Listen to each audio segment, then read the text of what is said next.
Shalom, selamat pagi, damai sejahtera bagi kita semua. Puji dan syukur kita panjatkan kepada Tuhan Yesus karena kita masih diberikan kesempatan pada pagi hari ini untuk bangun dalam keadaan yang sehat dan penuh sukacita.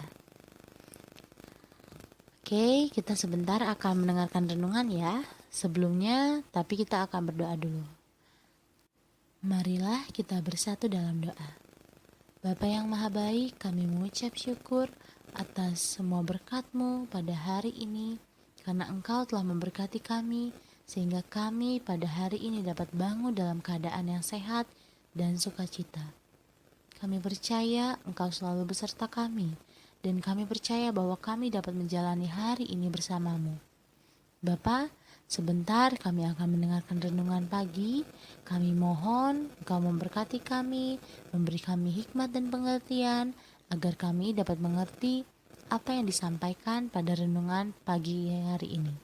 Berfirmanlah ya Tuhan, karena kami siap untuk mendengarkan. Amin. Oke, renungan pada pagi hari ini diambil dari Kolose 2 ayat 1 sampai 2. Kita baca ya.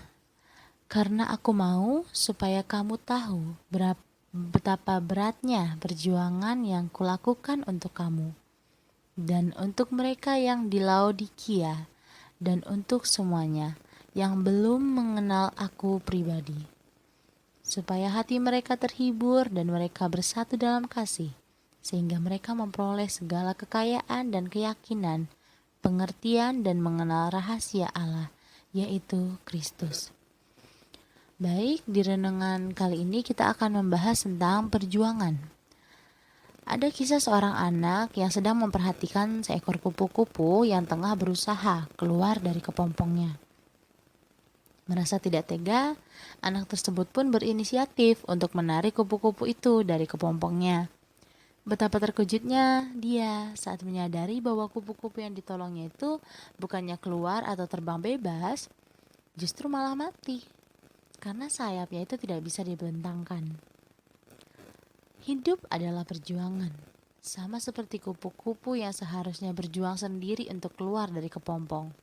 Manusia pun perlu berjuang untuk bertahan hidup. Pada kisah ini, Paulus dalam suratnya kepada jemaat di Kolose menyatakan bahwa perjuangannya selama ini adalah supaya jemaat di Kolose itu terhibur, bersatu dalam kasih, dan memperoleh pengertian dan mengenal siapa itu Kristus. Dengan kata lain, Paulus ingin menegaskan bahwa tujuan akhir dari perjuangannya adalah Kristus.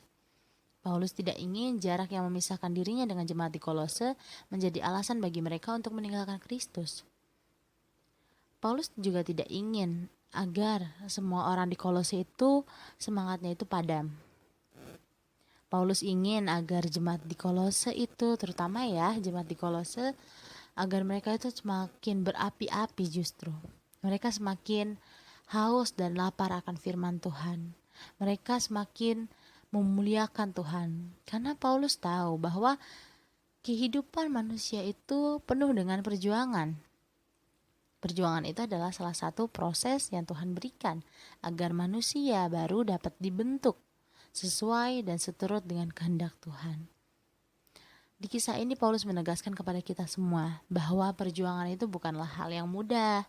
Perjuangan itu harus dilakukan dan harus penuh dengan ketaatan. Pada saat ini pun kita sedang berjuang juga kan untuk melawan pandemi COVID-19, menjaga kesehatan dan imunitas tubuh masing-masing. Namun, kita juga perlu tahu bahwa kepada siapa kita ini atau untuk apa kita ini berjuang selama ini. Apakah selama ini kita berjuang hanya untuk memperoleh kesuksesan atau hanya untuk mengejar kebahagiaan, kesenangan duniawi, atau hanya untuk berjuang untuk mendapatkan popularitas? Atau adakah pemikiran dalam kehidupan kita selama ini untuk berjuang untuk Kristus yang telah memberi kepada kita hidup baru di dalam kasih-Nya? Pada firman kali ini, Tuhan mau menegaskan kepada kita bahwa apapun kesulitan, problem, masalah ya, atau perjuangan itu merupakan bagian dari proses yang Tuhan berikan kepada kita. Itu merupakan berkat yang harusnya kita jadikan sebagai berkat tersendiri bagi kita.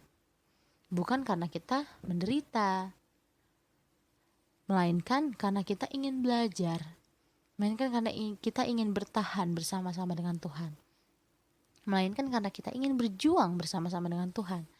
Karena kita harus tahu saat kita berjuang bersama-sama dengan Tuhan, kita itu tidak akan dikecewakan.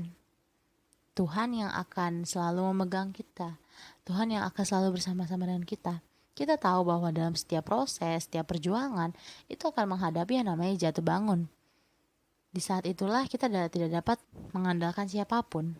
Manusia tidak selamanya dapat diandalkan, tapi Tuhanlah, kepada Dialah kita harus mengandalkan semuanya. Kita harus melibatkan semuanya dengan Tuhan.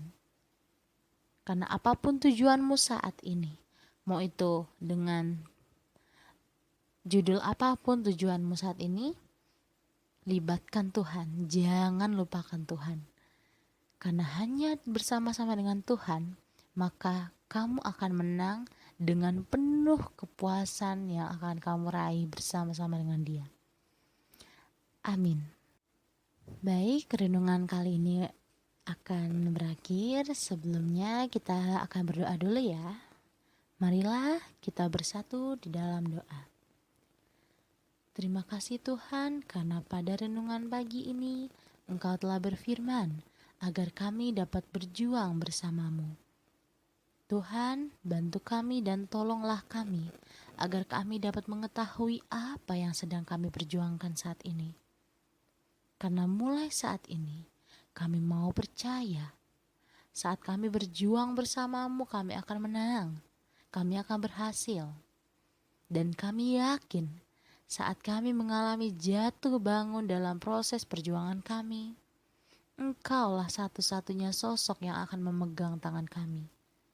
Engkaulah satu-satunya sosok yang akan menjadi motivasi kami, menyemangat kami. Terpujilah namamu ya Bapa. Hanya di dalam nama anakmu Tuhan Yesus kami telah berdoa dan mengucap syukur. Haleluya. Amin. Oke, renungan pada pagi hari ini sudah selesai.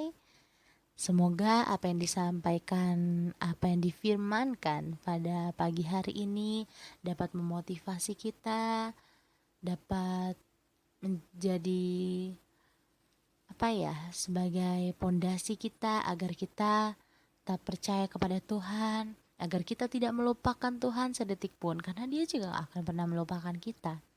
Libatkan Tuhan dalam setiap apapun perjuanganmu, proses hidupmu, karena saat kamu pun jatuh, kamu gak akan kecewa saat kamu bersama-sama dengan Tuhan.